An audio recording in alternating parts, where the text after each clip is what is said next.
लालची मोमोज वाला।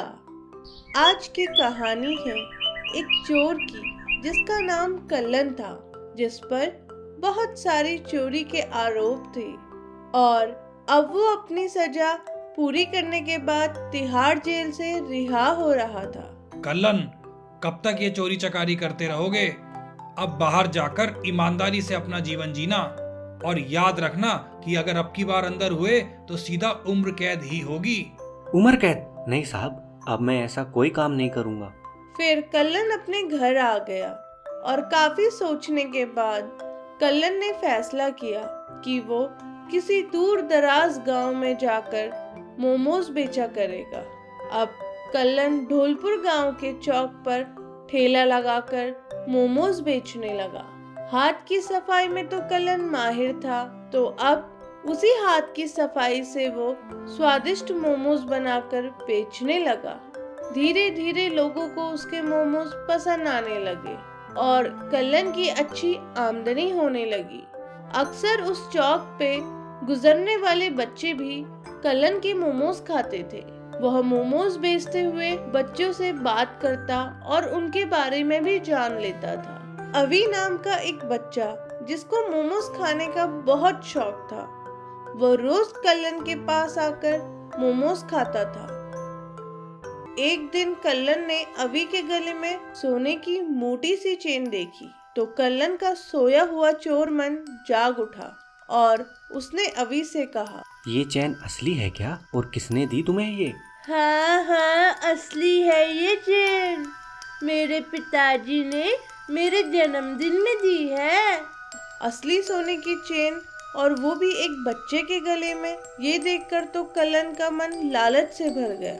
उसने उस दिन अवी को बहुत सारे मोमोज खिलाए और जब अवी रोज की तरह 10 रुपए देने लगा तो कल्लन बोला, अभी तुमने 60 रुपए के मोमोज खाए हैं?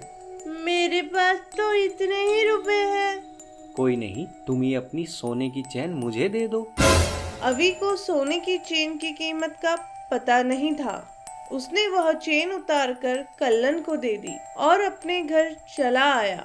अगले दिन जब अवी वहां से गुजर रहा था तो वो कल्लन की रेहड़ी के पास जाने के बजाय वहां से सीधा निकल गया।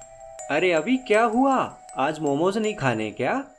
खाने तो है, लेकिन मेरे पास पैसे नहीं है। आज मेरी मम्मी ने पैसे नहीं दिए। ये सुनकर कल्लन अवी को भड़काने लगा।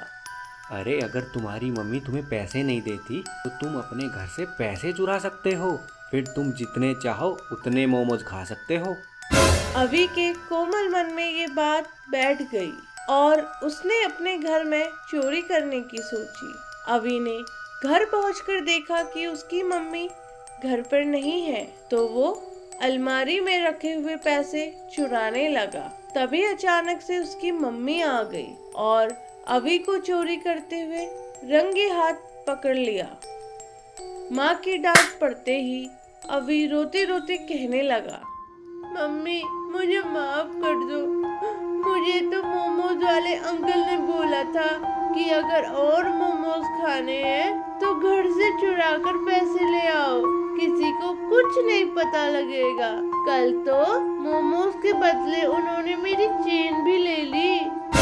ये बात सुनकर अवी की मम्मी हैरान हो गई और उसने अपने पति को फोन करके सारी बात बता दी। फिर पति की बात मानकर उन्होंने ये योजना बनाई। अगले दिन अवी रोजाना की तरह मोमोज खाने के लिए कल्लन की रेहड़ी पर गया और मोमोज खाकर वो 2000 का नोट कल्लन को देने लगा। अरे शाबाश अवी, लगता है तुमने कल मेरी बात को अच्छे से फॉलो किया है। तभी एक आवाज आई, हाँ, अभी ने तो फॉलो किया, लेकिन कमबख्त तूने मेरी बात को फॉलो नहीं किया। और जैसे ही कल्लन ने मुड़कर देखा तो उसकी सांसें अटकी की अटकी रह गई। अरे साहब, आप यहाँ कैसे?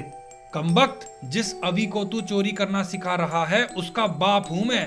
रिहा होते समय मैंने तुझे समझाया था ना, पर तेरे कान पर तो एक जूं तक न रेंगी। अब तो तुझे उम्र कैद ही होगी। फिर कल्लन को अपनी गलती का एहसास हुआ और अपनी गलती के लिए वापस से उसको जेल जाना पड़ा। अगर आपको हमारी ये कहानी अच्छी लगी तो जल्दी से इस वीडियो को लाइक कर दो और हाँ, चैनल को सब्सक्राइब करना तो आप बिल्कुल भी मत भूलना, तभी तो रोज आप हमारी अच्छी अच्छी कहानियाँ सुन पाएंगे।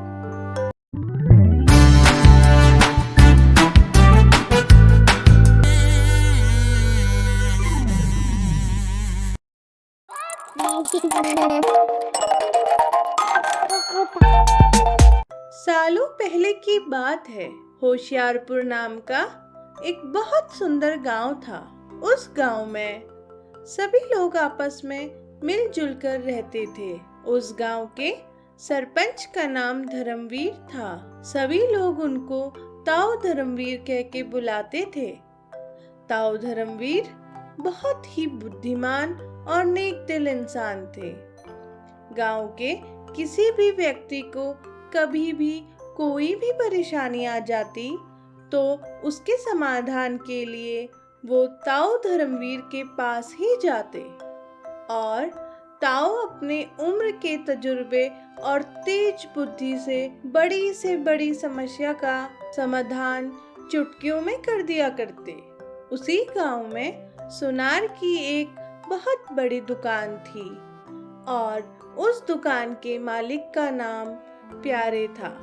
दूर दूर के गांव से भी लोग प्यारे सुनार की दुकान से गहने खरीदने आया करते थे, क्योंकि प्यारे सुनार के गहनों की डिजाइन यूनिक और दाम भी सस्ते थे। इस वजह से सुनार की काफी अच्छी आमदनी हो जाती थी।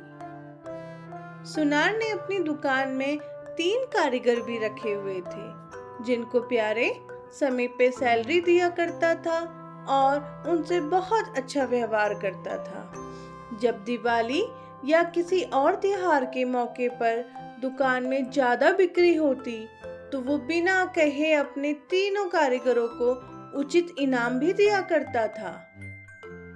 जल्द ही दिवाली आने वाली थी तो एक दिन प्यारे बिक्री के लिए एक थैले में बहुत सारे हीरे लेकर आया और उसने हीरे को अपनी दुकान के लॉकर में रख दिया।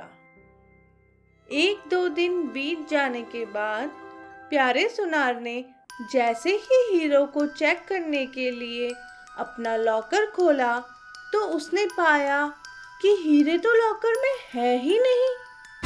हीरे नहीं मिलने से प्यारे सुनार एकदम सन्न रह गया, मानो उसके पैरों तले जमीन ही खिसक गई हो। हीरे बहुत कीमती थे और अब वो गायब हो गए थे।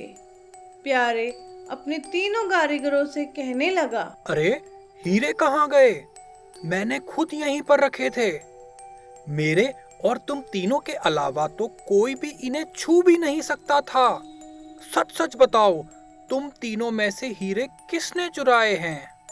चोरी का नाम सुनते ही तीनों डर गए और एक दूसरे की तरफ देखने लगे।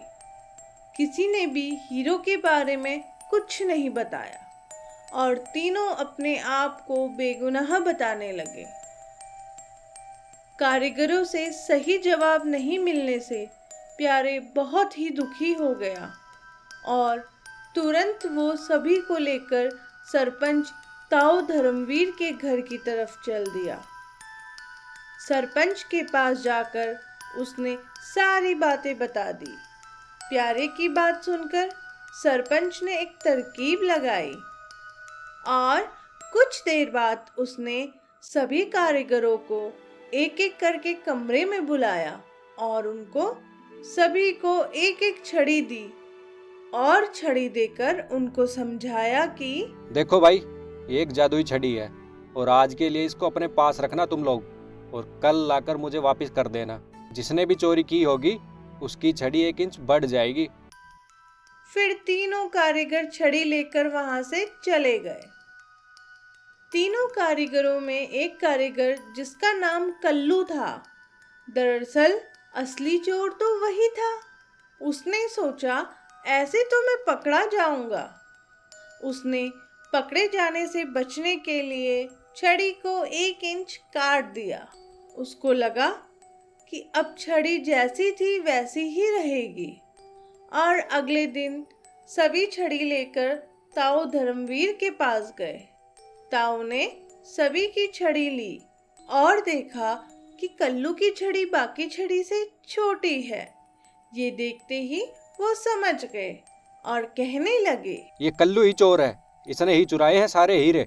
अपना नाम सुनते ही कल्लू भी समझ गया कि अब तो पकड़ा गया। आखिरकार उसने अपना अपराध स्वीकार किया। फिर सभी ने मिलकर उसकी धुनाई की और जेल भेज दिया। इस तरह ताऊ धर्मवीर ने अपनी बुद्धिमानी से असली चोर को पकड़ा और प्यारे सुनार के हीरे भी मिल गए। अगर आपको हमारी ये कहानी अच्छी लगी तो जल्दी से इस वीडियो को लाइक कर दो और हाँ, चैनल को सब्सक्राइब करना तो आप बिल्कुल भी मत भूलना। तभी तो रोज आप हमारी अच्छी अच्छी कहानियाँ सुन पाएंगे।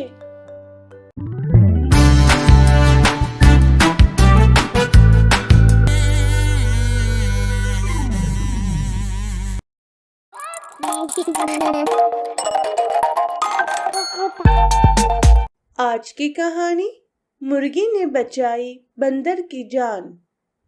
सालों पहले की बात है। एक बहुत सुंदर जंगल था। उसी जंगल के पास ही में एक किसान का घर भी था और उस किसान का नाम भोलू था। भोलू के पास थोड़ी सी जमीन थी और वो उसी जमीन में खाने पीने के लायक फसल उगाता। भोलू के पास एक मुर्गी और एक गधा था। गधे को वो प्यार से चतुर और मुर्गी को मिनी कह के बुलाता था। मिनी रोज एक अंडा देती और भोलू पूरे हफ्ते के अंडे इकट्ठा करता, फिर उसको बेच देता था। इसके बदले उसको कुछ पैसे मिल जाते थे। उन पैसों से और खेत में उगी फसल से ही भोलू का गुजारा चलता था। उन दिनों गेहूं की फसल पककर कटाई के लिए तैयार थी। भोलू ने अपनी पकी हुई फसल की कटाई की और फसल से निकले हुए अनाज को एक बोरी में भर दिया, क्योंकि उसे ये सारी फसल शहर जाकर बेचनी थी। अगले दिन सुबह सुबह भोलू चतुर के साथ शहर के लिए निकल पड़ा और जाते जाते भोलू मिनी से कहने लगा, अरे सुनो मिनी, अब की बार बहुत अच्छी फसल हुई है। मैं इसको बेचने के लिए शहर जा रहा हूँ और उम्मीद करता हूँ 3-4 दिन में लौट आऊँगा। मैंने तुम्हारे 3-4 दिन का दाना पानी घर के अंदर रख दिया है। मेरे जाने के बाद तुम कमरे के अंदर ही रहना और जब तक मैं वापस ना आऊँ किसी भी कीमत पर घर को छोड़कर बाहर मत जाना, ठीक है ना? अब मैं घर की सारी जिम्मेवारी तुम पर छोड़कर जा रहा हूँ मिनी। ठीक है मालिक, आप बेफिक्र होकर जाइए और हाँ, आते वक्त मेरे लिए एक नया झूला लेते आना। फिर मिनी को घर पर अकेला छोड़कर भोलू शहर के लिए निकल पड़ा। अब मिनी कमरे के अंदर ही रहती और वहीं पर अपना खाना पीना करती। देखते ही देखते 3-4 दिन बीत गए, लेकिन भोलू अभी तक नहीं लौटा। वहीं दूसरी ओर मिनी का खाना खत्म भी हो गया। बिना खाना पानी के अब मिनी बहुत परेशान रहने लगी और अब वो हर रोज अपने मालिक के वापस आने का बेसब्री से इंतजार करने लगी। एक दिन दोपहर के समय भूखी प्यासी मिनी सो रही थी। तभी अचानक से बाहर का मौसम बदल गया। बहुत तेज आंधी के साथ बारिश शुरू हो गई।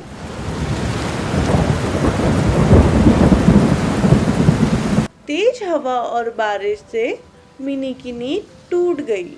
अब मिनी बैठी हुई कमरे के दरवाजे से बाहर का नजारा देख रही थी। तभी उसको किसी के जोर जोर से चीखने और रोने की आवाज सुनाई दी। आवाज सुनकर वो बहुत डर गई।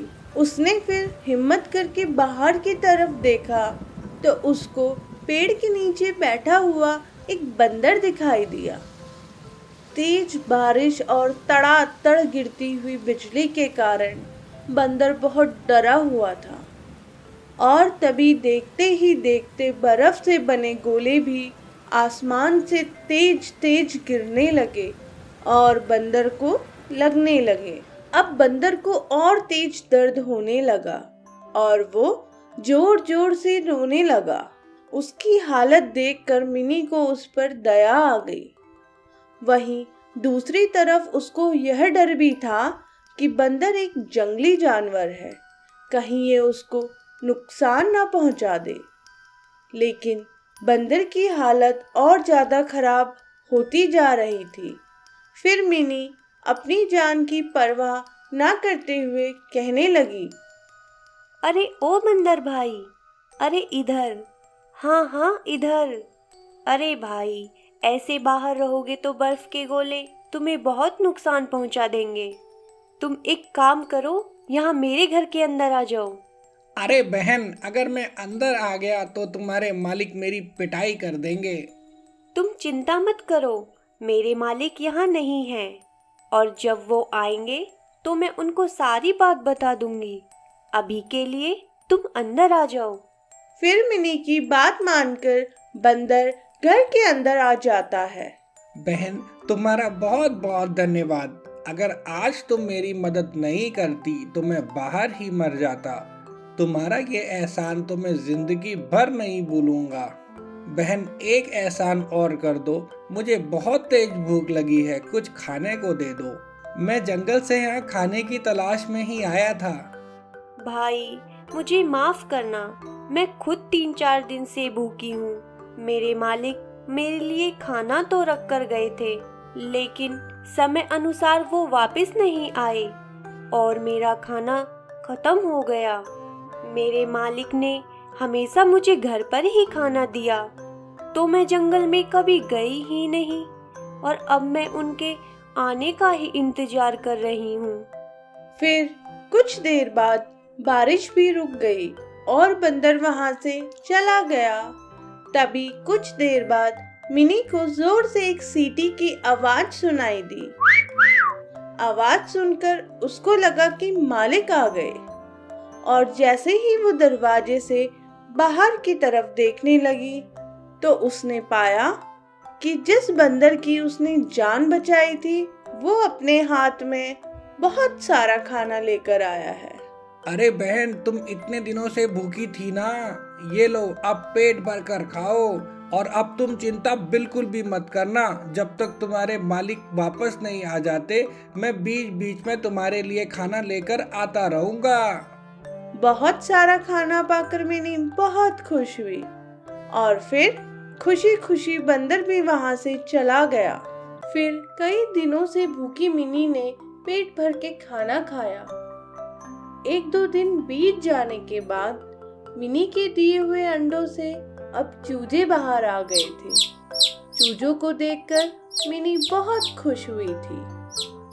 अब मिनी अपने चूजों का ख्याल रखती और उनको खाना खिलाती। एक दिन मिनी आराम कर रही थी और चूजे खेल रहे थे। तभी जंगली लोमड़ी की तेज तेज चिल्लाने की आवाज सुनाई दी।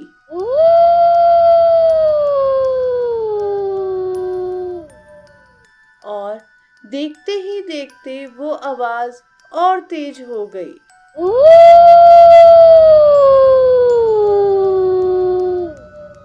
मिनी ने दरवाजे से झांक कर देखा तो उसने पाया कि एक लोमड़ी घर के बाहर घूम रही है। लोमड़ी को देखकर वो बहुत डर गई।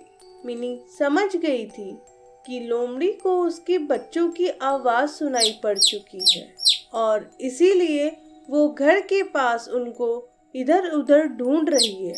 मिनी जानती थी कि अगर लोमड़ी अंदर आ गई तो वो उसके बच्चों को जिंदा नहीं छोड़ेगी। अभी तक भोलू भी वापस नहीं आया था, तो अब मिनी और उसके बच्चों को कोई लोमड़ी से बचा भी नहीं सकता था। अब मिनी को अपने और अपने बच्चों की चिंता होने लगी। तभी थोड़ी देर में मिनी को सीटी की आवाज सुनाई दी। जैसे तैसे मिनी ने हिम्मत करके दरवाजे के बाहर देखा तो उसने पाया कि रंगीला उनकी तरफ आ रहा है। फिर रंगीला घर के अंदर आ गया और मिनी के साथ चूजों को देखकर बहुत खुश हुआ। अरे वाह बहन, अब तो मैं मामा बन गया। ये तो बहुत खुशी की बात है। लेकिन तुम इतनी परेशान क्यों हो? क्या हुआ? कोई समस्या है क्या? हाँ भाई, तुम सही समय पर आए हो। भगवान ने मेरी प्रार्थना सुन ली। भाई, एक लोमड़ी मेरे बच्चों की आवाज सुनकर उनकी तलाश करते हुए घर के बाहर घूम रही थी। अगर वो अंदर आ जाती तो मेरे साथ साथ वो मेरे बच्चों को भी खा जाती, और जब मालिक वापस आते तो उन्हें मैं यहाँ नहीं मिलती तो वो भी बहुत परेशान हो जाते। मिनी बहन, तुम चिंता मत करो, अब तुम्हारा भाई है ना यहाँ। चलो आज उस लोमड़ी की अकल को ठिकाने पर लगाते हैं। तुम एक काम करो, तुम घर के बाहर आराम से जाओ और आराम से घूमो, और जैसे ही वो लोमड़ी तुम्हें दिखाई दे तुम तुरंत घर के अंदर आ जाना। फिर रंगीला की बात मानकर मिनी घर के बाहर जाकर घूमने लगी और जोर जोर से चिल्लाने भी लगी।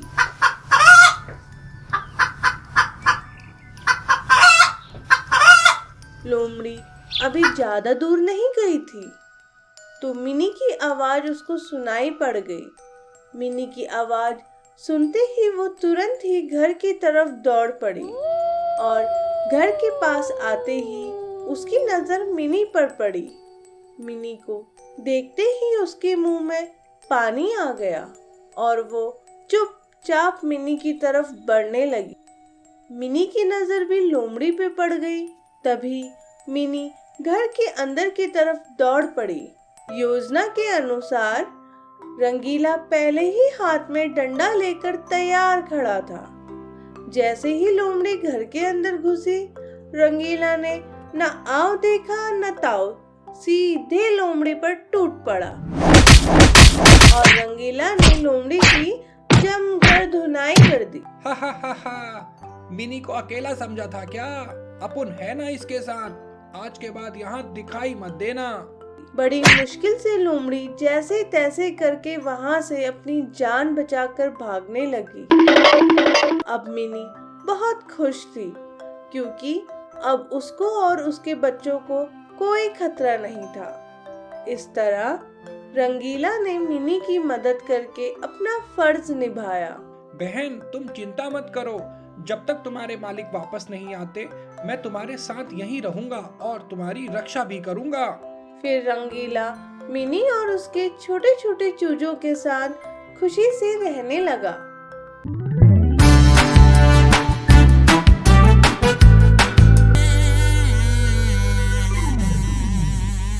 आज की कहानी, बंदर ने लिया शेर से पंगा। सालों पहले की बात है। सुंदरवन जंगल में बंदरों का एक झुंड रहता था। उसी झुंड में चंपक नाम का बंदर भी था। चंपक स्वभाव से बहुत ही शैतान और घमंडी था। वो झुंड के दूसरे बंदरों को तंग करता, उनका खाना छीनकर खा जाता और सभी के साथ मनमाने ढंग से व्यवहार करता था। उसकी इन्हीं आदतों से उसके झुंड के सभी बंदर उससे बहुत परेशान रहते थे।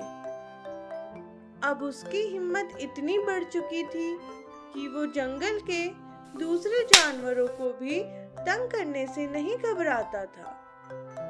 चंपक ने तालाब की तरफ जाने वाले रास्ते पर एक गड्ढा खोद रखा था और उस गड्ढे को पतली लकड़ी और पत्तियों से ढककर रखा हुआ था ताकि किसी को पता न चले कि नीचे गड्ढा है। चंपक चुपचाप पेड़ पर बैठा हुआ इंतजार करता कि अब कोई जानवर पानी पीने के लिए आए और इस गड्ढे में गिर जाए। दूसरों को तकलीफ में डालकर चंपक को बहुत मजा आता था। उसके इसी व्यवहार के कारण उसके सभी बंदर दोस्तों ने उससे दोस्ती तोड़ ली थी। इसके बावजूद भी वो नहीं सुधरा।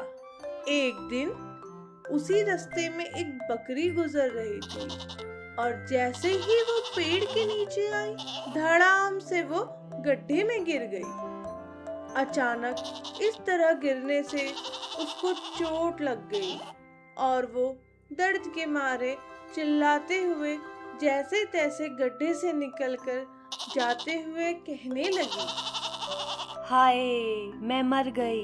पता नहीं किस कमबख्त ने इस गड्ढे को ढक रखा था। कितना बुरा समय आ गया है। पता नहीं दूसरों को तंग करने में लोगों को मजा क्यों आता है। हाय मेरा पैर, बहुत दर्द हो रहा है पैर में। उसकी ये हालत देखकर चंपक को बड़ा मजा आ रहा था। अगले दिन ऐसे ही एक गधा पानी पीने जा रहा था और वो भी चंपक के बनाए हुए गड्ढे में गिर गया और जैसे तैसे निकलकर दर्द के मारे कहराते हुए वो भी वहां से चला गया। दूसरों को परेशान करना अब चंपक की पसंदीदा आदत बन गई थी। एक दिन चंपक पेड़ में बैठा हुआ इंतजार कर रहा था। तभी उसकी नजर रास्ते से आ रहे शेर पर पड़ी। शेर को देखकर चंपक मन ही मन सोचने लगा, ओह, आज तो जंगल के राजा भी इधर आ रहे हैं। आज तो बहुत मजा आने वाला है। और जैसे ही शेर पेड़ के नीचे से गुजरने लगा तो धड़ाम से वो भी गड्ढे में जा गिरा। शेर के गड्ढे में गिरते ही चंपक जोर जोर से हंसने लगा और कहने लगा, देखो देखो, कैसे मैंने जंगल के राजा को भी बेवकूफ बना दिया। तभी गुस्से में भरा शेर चंपक को देखते हुए कहता है, अरे ओ दुष्ट, तेरी इतनी हिम्मत जो तू मुझ पर हंस रहा है। अगर तू कभी मेरे हाथ लग गया ना तो तुझे जिंदा नहीं छोड़ूंगा मैं। अच्छा, मुझे पकड़ने के लिए तो पेड़ पर चढ़ना पड़ेगा। आपको आता है क्या पेड़ पर चढ़ना? बंदर हंसते हुए पेड़ की टहनी पर उछल कूद मचाने लगा और शेर को और ज्यादा चिढ़ाने के लिए पेड़ के फल तोड़कर मारने लगा। वो ऐसा कर ही रहा था कि अचानक से पेड़ की टहनी टूट गई और वो सीधा धड़ाम से गड्ढे में जा गिरा। और जैसे ही वो गिरा, गुस्से से भरे शेर ने उसे झट से दबोच लिया। अब बंदर की जान आफत में आ गई। अब इतने नजदीक से शेर को देखकर उसको समझ नहीं आ रहा था कि आखिर ये अचानक से हुआ क्या। इतने में शेर कहता है, बहुत फालतू बकवास कर रहा था ना। अब बता, तुझे कच्चा खाऊं या पका के खाऊं? अरे भाई, माँ कसम, मैं तो खुद ही माफी मांगने के लिए नीचे आया हूँ। मुझे माफ कर दो और यहाँ से जाने दो। अच्छा, तब से तो बहुत मजाक उड़ा रहा था तू। वो तूने तो मुझसे पहले कई और जानवरों को इस गड्ढे में गिराकर चोट पहुंचाई है ना। तो ये ले, आज मैं तुझे इस गड्ढे में दफनाकर हमेशा के लिए माफी दे देता हूँ। तेरी करने की सजा यही है।